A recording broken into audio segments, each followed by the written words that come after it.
We are picking up our study on the Gospel of Matthew in Matthew chapter 12. We will find yourself at verse 9 and reading down to verse 14. I'm reading out of the New American Standard Bible. And departing from there, he went into their synagogue. And behold, there was a man with a withered hand. And they questioned him, saying, Is it lawful to heal on the Sabbath? In order that they might accuse him. And he said to them, What man shall there be among you who shall have one sheep, and if it falls into a pit on the Sabbath, will he not take hold of it and lift it out? Of how much more value than is a man than a sheep? So then it is lawful to do good on the Sabbath. Then he said to the man, Stretch out your hand. And he stretched it out, and it was restored to normal, just like the other. But the Pharisees went out and counseled together against him as to how they might destroy him. Jesus was at times very much in your face when he dealt with the religious leaders.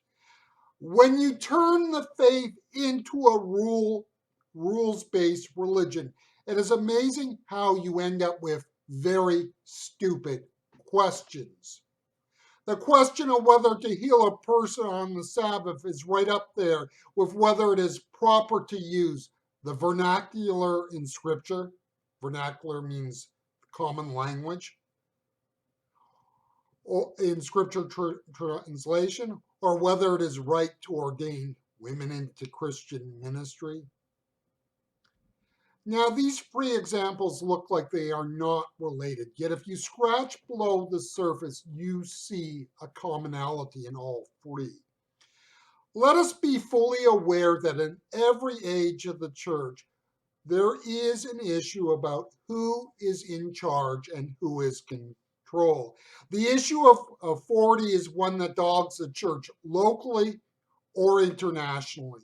You can look at issues in just about any church, and many times it centers back on who calls the shots, who is in charge, who has authority. The religious leaders of Jesus' day were the ones who designed the rules of the Sabbath. Now, if you designed the rules, who gets the benefit? The ones who designed the rules. It was they that were in control. The use of the vernacular languages in Scripture, of course, was a major issue in the time of the Protestant Reformation. Now, allowing one caveat, there was some legitimacy to the claim that not everybody could translate Scripture because of the need to know the original languages. But when that is said and allowed, it was the fact of about authority, control, and who is in charge. If you allow the scriptures to be translated as Luther did into German, Tyndale into English, so on and so forth throughout all of the European languages, you undermine the power and authority of the centralized church, as people have an opportunity to read the scripture in their own language.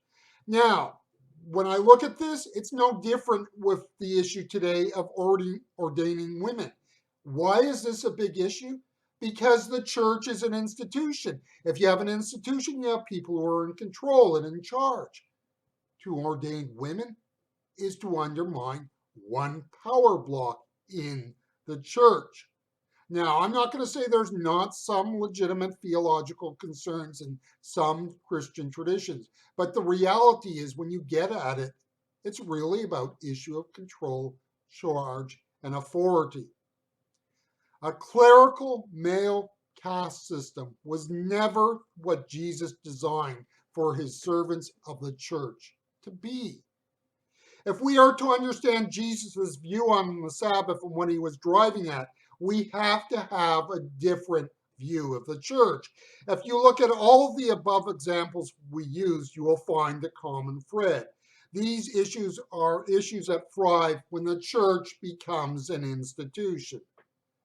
And remember, as we talk about Jesus and the Sabbath the church has also had issues at times about what the Sabbath is.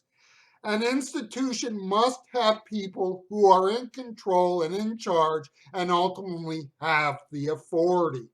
The church works in an institutional setting, but the church is not the institution. I think there is a real danger here of confusing the fact that in order to be church, we have to have organization and structure. And what happens is that gets confused with we have to be an institution. When we do that, we have a different agenda. The church, by nature, is not to be an institution. The church, in the literal Greek meaning in the New Testament, is an assembly. That's what the word ecclesia in Greek means. In other words, a gathering of those who seek to love and serve Jesus. This is the ideal. The one who is in charge is Jesus. And if he is not, then we do not have a church. Paul states it well when he says in Ephesians 4:5, there is one Lord, one faith, one baptism. And that's from the NIV. The church does not exist to promote any person's agenda. One of the problems that happens in any social organization is that when the outsider becomes the insider, they assume the mantle of authority. Think here of a political revolution. We go from the Russian czars to the Russian Communist Party.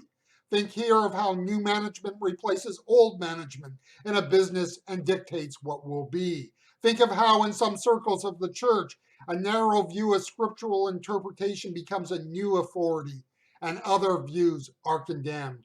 Think of how some women, not all, in ministry use the position to assert their own brand of authoritarianism.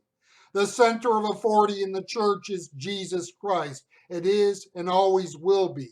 Where that is not the case, then the church is in real trouble.